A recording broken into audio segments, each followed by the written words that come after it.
It's time for another edition of Lewis at Large with Warner Lewis. 60 minutes of smart talk radio with interesting guests from all walks of life begins right now. So sit back and enjoy. And now, from the flight deck, here's your host, Warner Lewis.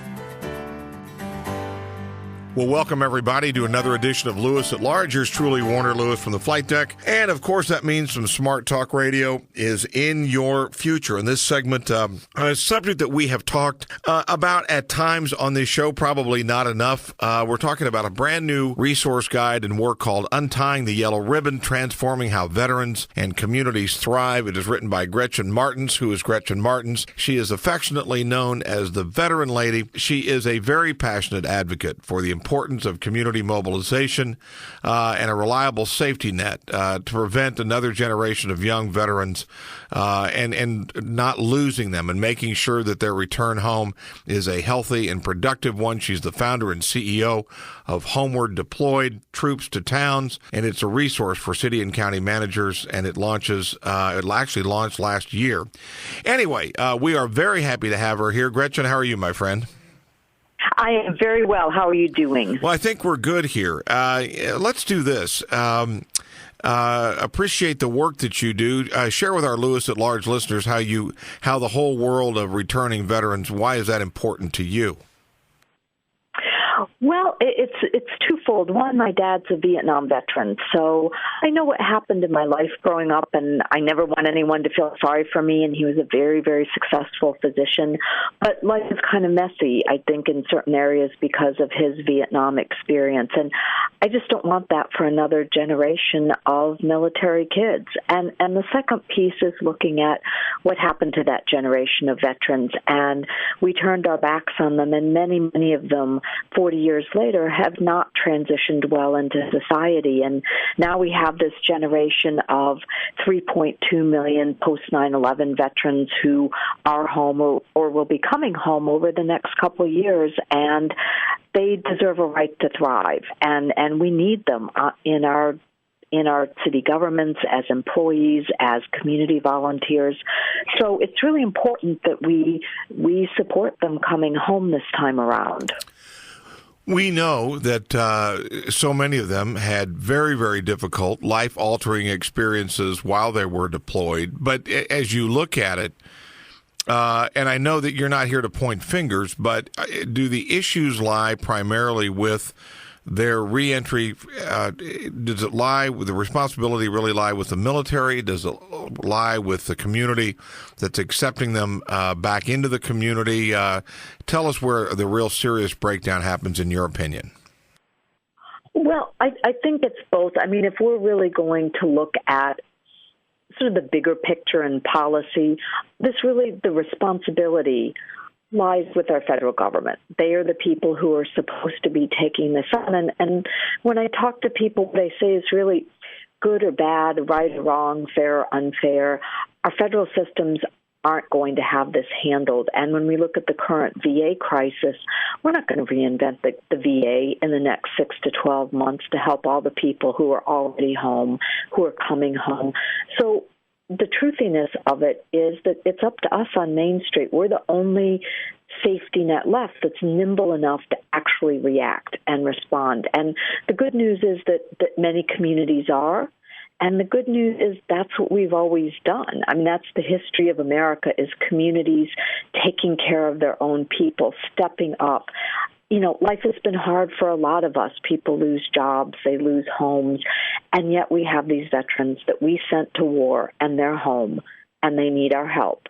And the VA is not going to get the job done. So it's a hard choice of who do we want to be as an American people? Are we going to step up or not? Because there aren't many options left. What, again, you are the founder and CEO of Homeward Deployed Troops to Towns. Tell us a little bit about that organization and the mission. Really, the goal is to bridge the gap between the military and Main Street. So one of the gaps we see is you go into the military, and just for the sake of, total openness, I am not a veteran myself. I'm the child of a veteran. But you go into the military and you go through boot camp, which lasts 2 months, 3 months, depending on which branch of the service. You may get specialty training. When you come out, our veterans get a 2 or 3 or 5 day transition assistance program. So we're really not adequately preparing them. So these programs are designed to fill that gap. Homeward deployed coaching programs help the veterans coming home with transition coaching provided by professionally trained coaches. And then on the other side, we need to mobilize our communities to help them understand what the issues are, because if you don't understand what's going on, how can you support people? So in a simple nutshell, that's the two halves of those programs. What about, obviously, resources, funding, money, et cetera? Fundraising is undoubtedly a big part, or it weighs on your mind all the time. Tell us about how you handle all that. Well, that's a big piece of why I started, and actually the trip to town has been delayed because we haven't been able to find the adequate funding. And what we see, like I said a minute ago, is that it's our systems on Main Street. It's mayors, it's town council people, it's city county managers who are now increasingly shouldering that burden of care for today's military coming home, but they've never had to do it before. We should have done it after Vietnam, but we didn't. So they're all of a sudden having to retool the systems on Main Street to support our military coming home, but they don't understand what the issues are. They don't understand what free and resources are out there. So that we've been working a lot with corporate America trying to find funding, and it's very complicated because 2009 hit the foundation world just like it hit the nonprofit world, just like it hit the corporate world. And so funding is very tight, but this is something I think is just very, very important. And so we're really our approach to fundraising is corporate partnerships that are cause marketing partnerships that help to build business while we help veterans. And so we're increasingly, especially in light of the VA scandal, finding that that's a very attractive message to businesses, that they can both be helpful and increase their revenue. Again, if you just joined us, yours truly, Warner Lewis from the flight deck of Lewis at Large Radio. Our guest this segment is a very, very passionate advocate for those that are returning home. She's also an advocate for our communities. Her name is Gretchen Marthens. The work is called Untying the Yellow Ribbon, Transforming How Veterans and Communities Thrive. Gretchen, I'm curious as to, I think I know the answer, but give us some detail as you spread the word about what you're trying to do. What kind of reaction are you getting, not only from communities, but what are you getting from veterans groups and also the returning vets themselves? Well, it's interesting. Since I wrote my book, actually long before I wrote my book, I've really believed that, well, I think we all agree that America is very polarized, but there seems to be this one issue that we all agree on, and that's our veterans. And actually there was a poll that came out about a week and a half ago that actually 97% of Americans consider the scandal at the VA serious, and 82% of people consider that very serious. So here's this one issue that we can all agree on. And as I've talked over the years, I find that people really do, civilians, military, agree that we really need to step up to support these guys and gals coming home. So that's a very good thing. It's a place for us to begin to work together. I sometimes get pushback, frankly, from veterans who will say, well, you're not a veteran. And what I try to help people understand is that it's not the 1% serve, but our population is more like 15% veterans if you go to Veterans of All Wars, and it's going to take all of us working together. How has it worked for our country for veterans alone to take on veteran issues? Well, that isn't working very well. So we need to engage the civilian population who care, but they don't know what to do. And I think that's my biggest role, is helping civilians like myself to understand what's happening and why it's important for us all to step up and work together. So it's actually very, it reaffirms my faith in the spirit of America, that so many people are willing to step up. Do you, the more you get into this work, my guess is, Gretchen, that you see more and more need all the time, and so your work, in essence, is never really done. How are other cities and communities across the country, do they have initiatives such as this?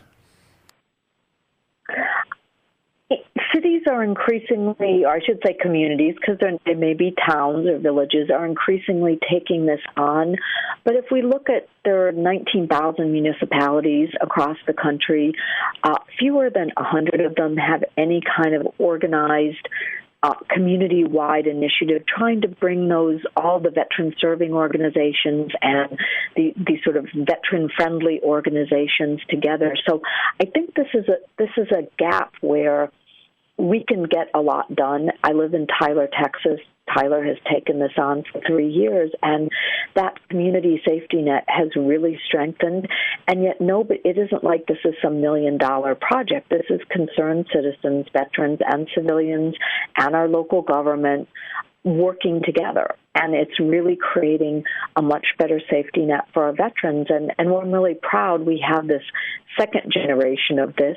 We created a veteran-focused economic and community development plan, and this is how we can grow our community by welcoming veterans home, by bringing veteran businesses here, by making sure that student veterans come here and then stay here and have good jobs. So that becomes a way of growing our communities, and that's a place where everybody wins. And I think there's huge opportunity for many communities across America to do exactly that.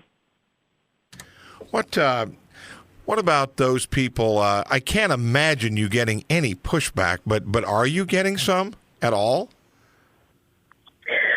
Well, I think the pushback, and it's completely understandable, and this is where I say, good or bad, fair, unfair, right or wrong. So many Americans have been very, very badly impacted in the economic, whatever we want to call it, the recession that's technically over, but I don't think anyone really believes it's over. So we have so many people, all kinds of people, that have lost their jobs, that have lost their homes, that have lost their health care. And we're really asking a lot of civilians who've lost jobs and homes and health care to now step up and help veterans. And so it isn't so much pushback as people are just very overstressed, and we have a lot of bad news going around. And this is where I think, in Tyler, and as I've started to talk to other communities, this notion of veteran-focused economic growth and what's in it besides patriotism and doing the right thing for communities that help veterans to thrive.